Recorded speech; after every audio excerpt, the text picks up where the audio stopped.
Hai murid-murid, jom kita mulakan pelajaran kita pada hari ini.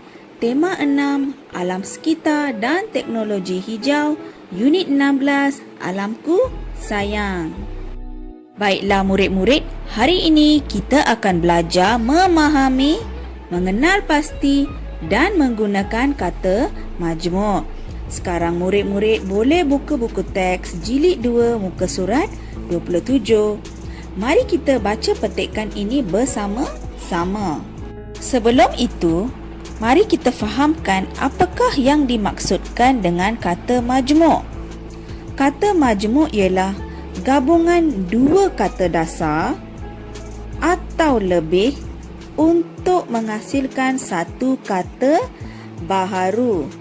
Contoh, dua kata dasar di sini ialah alat, satu kata dasar, tulis, satu kata dasar lain.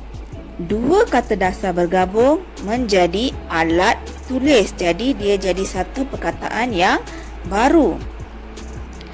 Contoh yang kedua, sapu, satu kata dasar yang lain, tangan, kata dasar yang lain. Kedua-dua kata dasar ini mempunyai maksud yang berbeza. Sapu lain, tangan lain. Bila digabungkan menjadi kata yang baru, sapu tangan.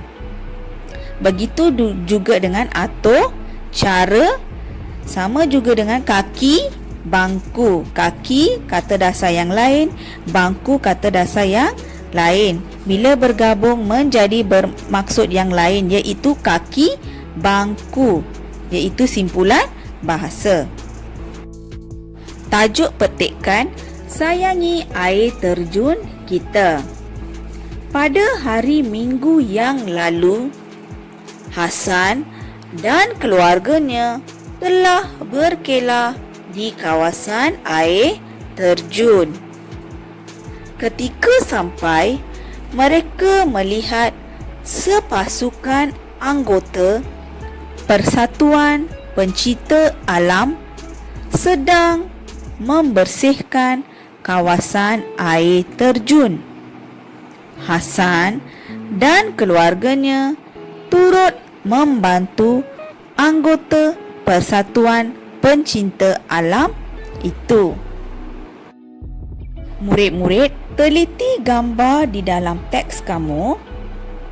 Terdapat 7 kata majmuk di dalam kotak berwarna merah.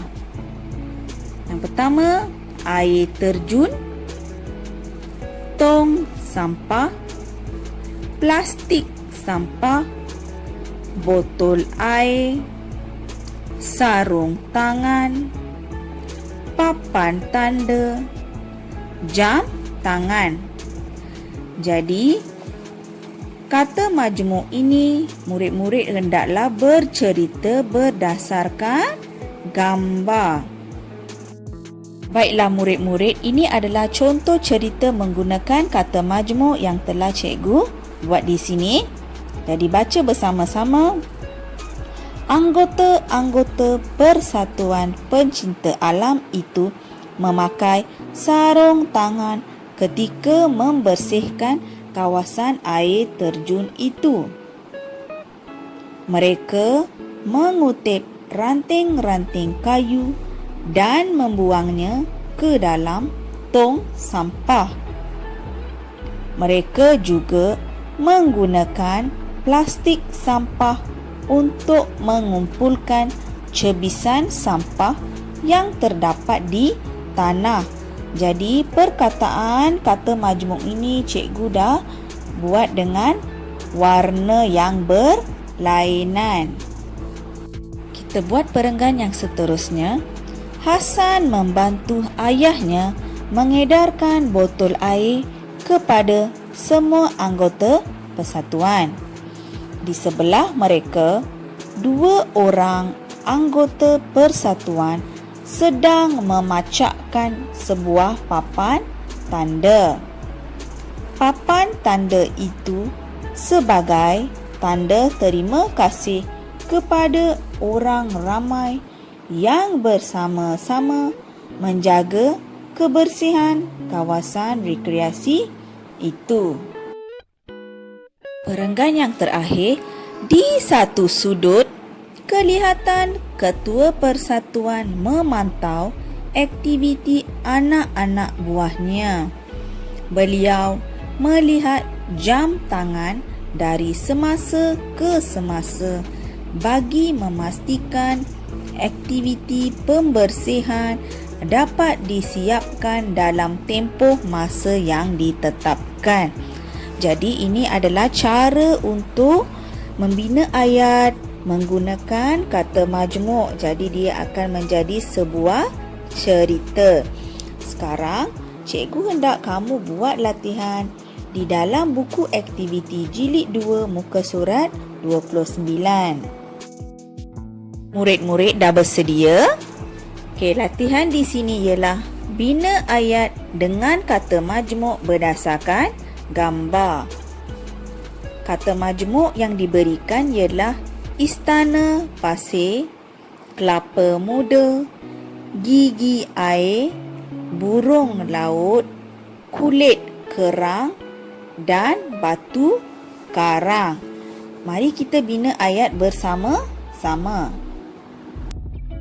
Contoh ayat nombor 1 yang cikgu tulis di sini ialah adik Ali membina istana pasir di tepi pantai. Istana pasir ialah kata majmuk.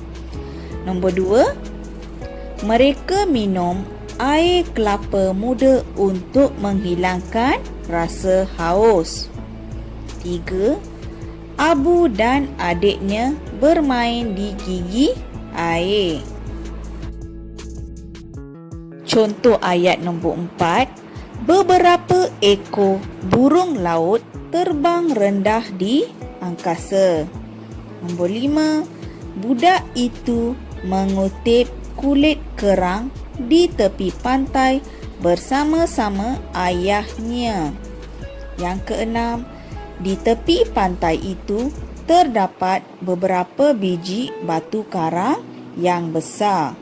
Ayat-ayat ini murid-murid hendaklah bina berdasarkan gambar dan menggunakan kata majmuk. Jadi cikgu berharap murid-murid sudah pandai menggunakan kata majmuk. Selamat menjawab dan selamat belajar.